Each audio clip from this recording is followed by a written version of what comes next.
Hi there, everybody. Thanks so much for joining us here today at noon. I'm Eric King. Brooke has the afternoon off. Listen, the first round of the PGA Championship is underway. It has been exciting out there the entire time, but weather has been the factor as we've moved through this week. Today seems to be a good day, so let's get the party started with meteorologist Sam Gabrielli, who's out there with us today. Actually, it's not just Sam. We've got Mason out there. We've got Jim out there. We've got full team coverage, but we got to start at the beginning with the weather. So Sam Gabrielli, take it away. Yeah, Eric, it's turning out to be a really nice day today, thankfully. The past few days here at Valhalla, we've been dealing with a lot of humidity, some chances for rain showers, but things have really been clearing out, which is some great news. Mostly sunny conditions. We're actually sitting in the low 70s. Right behind me, actually, is towards hole 9, the green at hole 9. And, it's going to be turning out to be a pretty nice afternoon. There might be a couple of spotty showers late today, but I do think overall the golfers are going to be in luck with pretty good weather. Let's talk about the current temperatures here in the city. Downtown Louisville, we're sitting in the low 70s, a couple of clouds moving through. And across the rest of Kentuckiana, there is some fog down to the south. The latest I saw down by Bardstown, visibility is still about 4 miles down that way. So temperatures down to the south are staying a little bit cooler than our friends in southern Indiana, where we are in the low 70s to mid 70s at times for some isolated spots to the north. Taking a closer look as well at our current radar. So notice that we're steering clear, thankfully, of any kind of showers. Most of the rain is actually staying in states to our west, anywhere from St. Louis towards Champaign, Illinois. Again, we are quiet locally. Let's talk more in detail about the day-by-day forecast. So maybe you're not coming out here today. You're looking to be coming to the PGA Championships tomorrow, maybe even for rounds 3 and 4. Right now, it's still looking like tomorrow is going to be the wettest day. We're tracking showers and storms at that time. And then again, there will be a spotty storm possible on a Saturday. I'm going to detail the tournament much more in advance in the full 7-day forecast in a few more minutes. Right, Sam, thank you. A lot of eyes are on the golf course as the first round just wrapped up this morning. So let's check in with our Mason Hordisky. Mason, how did round 1 shake out? Yeah, hey there, Eric. We are well underway. Day 1 finally here for the 2024 PGA Championship at Valhalla, albeit a little bit later than we expected. As Sam mentioned, fog this morning pushed things off by about 10 minutes. But now that we are underway, we are well underway. So far, here's what we are looking at. Xander Schauffele absolutely motoring through this course right now, shooting -7 through 13. As of all the active golfers in the world right now, he has the most top 10 finishes without finishing in first for a major. He hopes to snap that streak this weekend. Right behind him in second place, the guy with the second most top 10 finishes without a major, Tony Finau, shooting 4 under through 8. As for some of the bigger names that we'll see here throughout this week, Rory McIlroy tied for 6th right now, shooting 2 under through 10. Reigning champion Brooks Koepka able to break even, 1 under through 9, tied at 17. And, of course, the big-ticket guys that everyone is going to be paying attention to this next week. We have Justin Thomas and Tiger Woods attracting huge, huge crowds that we have already seen walk behind us here at the course. Coming up later on in the show, we'll have updates for what that's been like and what it might take for Tiger or JT to walk out of here with the Wanamaker. But for now, I'll throw things back to you. Xander, under 7. All right, Mason, thanks so very much. Now, thousands of people have waited for the moment to see their favorite players tee off, rain or shine.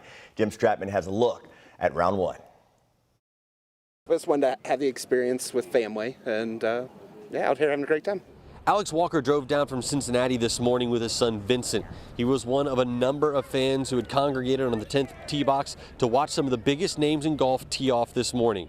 Chris Brister was with them and made it clear who he really wanted to see. Oh, a dream come true. To be able to see Tiger tee off, once in a lifetime experience. And I do have to say, Tiger probably got the biggest reception of the morning as he walked to the tee box. But Louisville's own Justin Thomas was right there with him. The crowd really showed their appreciation for the St. X grad. Wesley Brocky was repping the Tigers on his shirt, and he was hoping that Justin had a good round. Justin, he's always been an inspiration to watch, fun to watch. He's already won it once this year. Hopefully he has a good, hometown welcoming, and hopefully he can possibly get it done again. The fans we were able to speak with today have been so excited about the action today. We're out at one of the fan zones, and not as many people out here right now. A lot of them out on the course watching the action, but we know that things are going to pick up throughout the weekend. Opening round today, we're crowning a champion on Sunday. Reporting in Valhalla, Jim Stratman, WHAS11 on your side.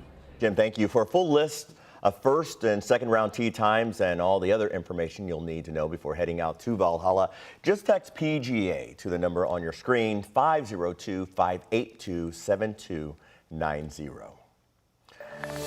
All right, the man charged in the stabbing death of a woman at an Old Lowell retirement home is now being held on a $500,000 bond. 73-year-old Kenneth Muse pleaded not guilty this morning. Police say he was staying with the woman at her apartment, and around 5 Tuesday morning, Muse called 911 and admitted to stabbing her. It happened at the Friendship House on South 4th Street. Christian Care Communities, a nonprofit, operates the retirement home. Its president and CEO, Mary Lynn Spalding, spent the day yesterday helping staff and reassuring residents. He'll be back in court May 24th. Now, this is the 7th homicide Louisville Metro Police detectives have investigated since late Friday. The LMPD says despite the high numbers, it's making progress in bringing justice to victims. In this week alone, we've made 5 arrests on homicides, and we get tips almost immediately. The community stepping up and helping, I feel, energizes our investigators. Have information that can help in any of the cases that are open right now, you're urged to call 574-LMPD, or you can use the online portal to leave an anonymous tip. The Department of Justice is stepping in to investigate allegations of civil rights violations at Kentucky's youth detention centers. It's focusing on the use of excessive force, prolonged and punitive isolation, and inadequate protection from violence and sexual abuse. Kentucky's youth detention centers have been under fire for years, battling understaffing, violent incidents, and poor living conditions. Kentucky State Representative Kevin Bradsher was one of the sponsors behind a 2023 state law to pour money into the system for improvements. He says he's not surprised by the investigation.